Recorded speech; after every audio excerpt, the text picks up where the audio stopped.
Дождик начался, и вообще сегодня обещает сильный ливень. Ну, как вы видели, вначале я вам показал, что испанцы абсолютно не парятся по поводу соблюдения правил дорожного движения, которые я сейчас учу. Естественно, останавливаться на аварийке нельзя на пешеходном переходе. Но, к сожалению, они здесь не соблюдают правила дорожного движения зачастую. Часто я вижу, что они выезжают на встречку, часто ездят по тротуару и паркуются на тротуаре. Типичное нарушение, когда останавливаются, паркуются в зонах, где запрещена парковка. Вот, например, вот так вот. Видите, здесь нельзя парковаться. Вот в синей зоне, где вот дальше, там еще можно. Но синяя это будет платная. А вот на этом нельзя парковаться. Ну, сейчас вот этот чувак тоже на тротуаре, на пешеходнике запаркуется. Это обычное дело. Ровно как и очень часто люди здесь прям сплошь и рядом переходят дороги в неположенном месте или переходят даже по пешеходному переходу, но на запрещающий сигнал светофора. Это меня, кстати, очень сильно вначале удивляло, когда я здесь оказался. Но потом я начал делать так же. Ну, так сказать, чтобы сильно не выделяться среди толпы. Знаете, каким идиотом себя чувствуешь, когда на площади Испании все перешли, а ты не перешел? Это же обычная ситуация. Ну ладно, это отступление от правил, чтобы вы не думали, что в Париже еще хуже. В Париже вообще не дорожное движение, а ад. Хотя я вот сейчас правила учу в Испании, они здесь достаточно жесткие, штрафы не маленькие.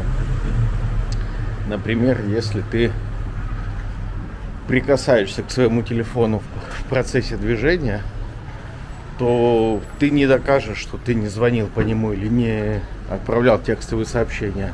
Лучше вообще телефон не трогать, даже если он на hands-free стоит, потому что за это очень сильно наказывают. Ровно как сильно наказывают и за езду на электросамокатах или велосипедах в наушниках. Это тоже нельзя делать. Ну, делают. Я видел, как останавливала полиция и разбиралась с пешеходами. Да, собственно, я-то вам хочу рассказать о ПДД в России. Вообще, если можно говорить о соблюдении каких-то правил в России, то, наверное, бороться за соблюдение ПДД можно и нужно. Что касается парковки. Частое нарушение в России, насколько я помню, это парковка на местах, которые для этого не предназначены. На тротуарах. На тротуаре не может стоять даже машина полиции, если у нее не включены проблесковые маячки. То есть, если она не сигнализирует о том, что она отступает от правил. А машины каких-либо охранных структур тоже не могут стоять на тротуаре. Нева охрана очень любила парковаться рядом со своей будкой около 5-го авеню в горячем ключе. Но там она комплексно нарушала несколько положений. Первое, то, что она стояла на тротуаре. Заезд на площадь около 5-го авеню, это все равно тротуар, там, где шлагбаум. Второе, то, что она стояла на заезде. Третье, то, что она стояла в непосредственной близости перед пешеходным переходом, который там дальше, если вы помните, не доходя светофора, был пешеходный переход. И когда я оформил на них жалобу за то, что их охранник быковал в семейном магните, до кучи еще и это, они быстренько переставили машину на парковку администрации. То есть нарушение это было, они это признавали. Вот еще раз гляньте, как здесь разметочка. А плевать мы хотели на разметочку.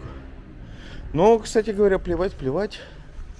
но это все наказуемо. То есть я видел группы лиц, прям вот 2-4 инспектора, которые ходят, никогда не по одному, ходят и вот таких вот всех нарушителей обувают на солидные штрафы. То есть это, я не знаю, зачем он так делает. Очевидно, что его штрафуют. Ну, может быть, не в этот раз, но в следующий раз его точно штрафуют. И штраф будет чувствительный, не какая-нибудь ерунда.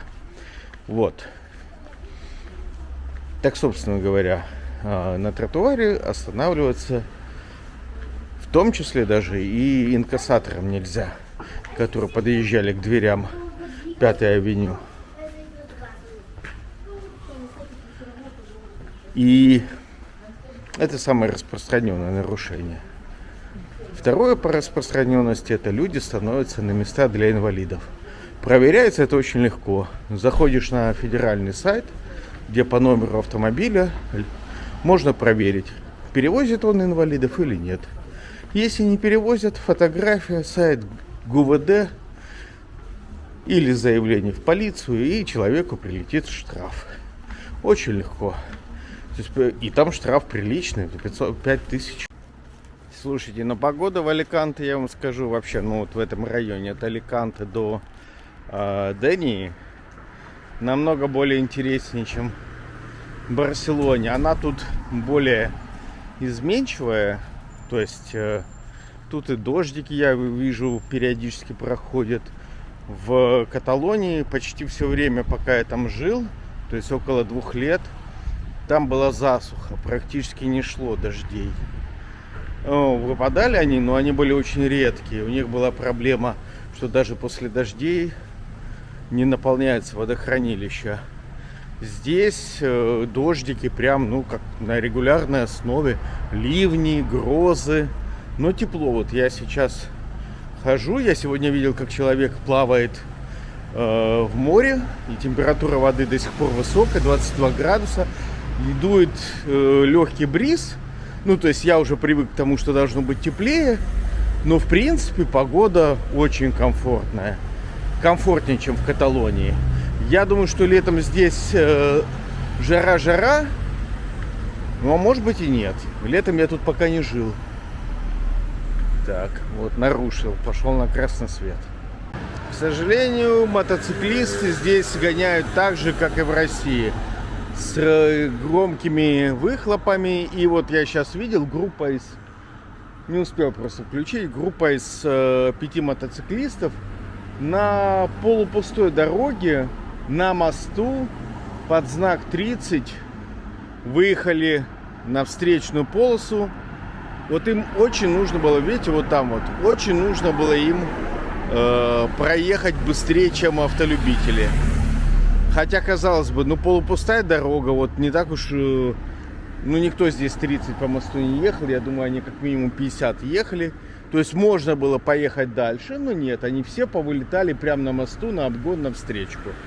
То есть, к сожалению, эта проблема такая же интернациональная, как и дураки дороги. Хотя дороги, конечно, в Испании намного лучше качества, чем в России.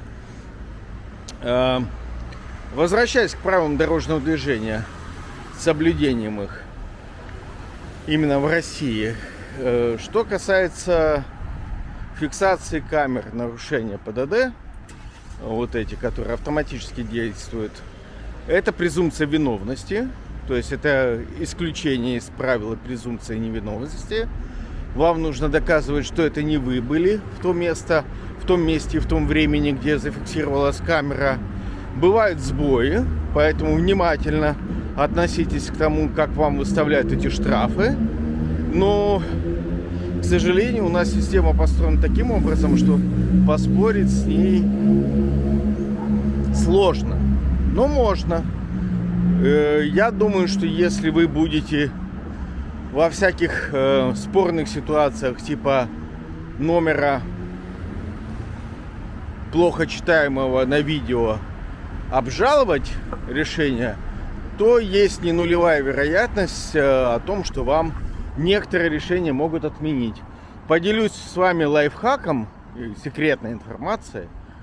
некоторые штрафы выписывают даже когда нету штрафа, но инспектору, у которого в смысле не оговорился, когда нету четко читаемых номерных знаков, инспектор, потому что все равно эти штрафы в конечном итоге доходят до человека, хотя работа с ними автоматизирована, инспектор имеет возможность по некоторым читабельным символам найти машину. Ну, то есть, понятно, там регион прочитался, например, или какие-то символы. То есть, сопоставляя факторы, такие как марка автомобиля, какие-то символы из номера, которые однозначно удалось зафиксировать и прочитать, регион, инспектор может выписать штраф, просто понимая, что это вот именно эта машина. Ну, то есть, допустим, не видно на камере и автоматически распознать, допустим, 2 символа из 3 в номерном знаке невозможно. Но можно распознать буквы, можно распознать регион. Инспектор полиции, который имеет доступ к базе данных, он может